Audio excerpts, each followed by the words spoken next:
একদম হরি সেবা, আর সব থেকে স্নান হচ্ছে গোবিন্দ স্নান। এই হরিনাম যে মুখে বলবে তিনি কিন্তু উদ্ধার হবেনি। ভগবান শ্রীকৃষ্ণ তিনি যুগে যুগে তিনি অবতার হয়ে এসেছিলেন। ভগবান শ্রীকৃষ্ণই এসেছিলেন, কারণ এক একটা যুগে তিনি অবতার হয়ে এসেছিলেন। সত্য যুগ, ত্রেতা যুগ, দ্বাপর যুগ, কলি যুগ। সত্য যুগে এসেছিলেন নৃসিংহ নারায়ণ, মা পালামে এসেছেন নৃসিংহ নারায়ণ। বা মালাটা একটু দাও,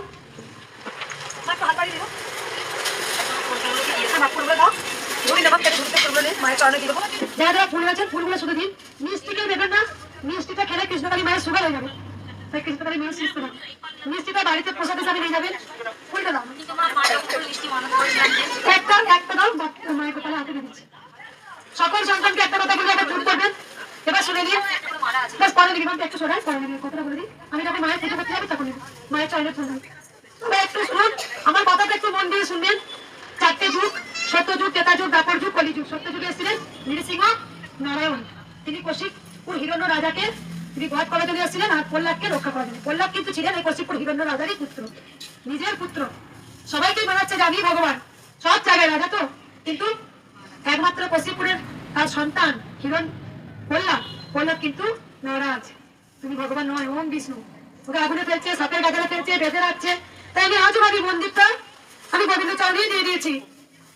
একদম সব থেকে আমাদের লজ্জার বিষয়, সেখানে একটা কথা বলবো, মন্দিরটা এত ভাঙার চেষ্টা, এত প্ল্যানিং, সনাতন ধর্মের লজ্জার ব্যাপার আমাদের যে কৃষ্ণকালী মায়ের মন্দিরটা ভাঙার প্ল্যানিং বারবার এখন কি অপরাধ মায়ের যে কৃষ্ণকালী মায়ের প্রচার হচ্ছে বলে আমি সম্পূর্ণ মায়ের উপর ছেড়ে দিয়েছি।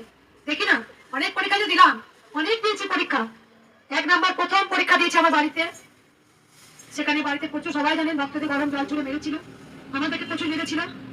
2 নম্বর দিয়েছি হ্যাচারিতে, সেখানেও তাই করেছে প্ল্যানিং করে, এখানেও তাই হচ্ছে।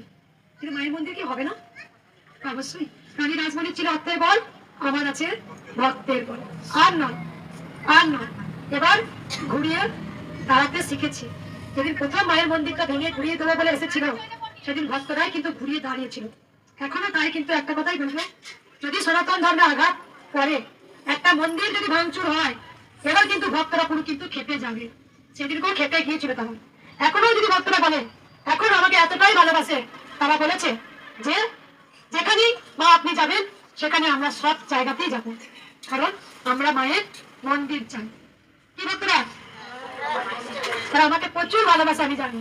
প্রথম দিদির এই মন্দিরটা ভাঙতে আসে, সেদিন ভক্তরা পুরোটাই ঘেরাই করবো একদম প্ল্যানিং করেছে। মা সেদিন তুমি এসেছিলেন একদম, এখানে 10,500 ভক্ত পুরো রাস্তাটা দাঁড়িয়ে পড়েছিল।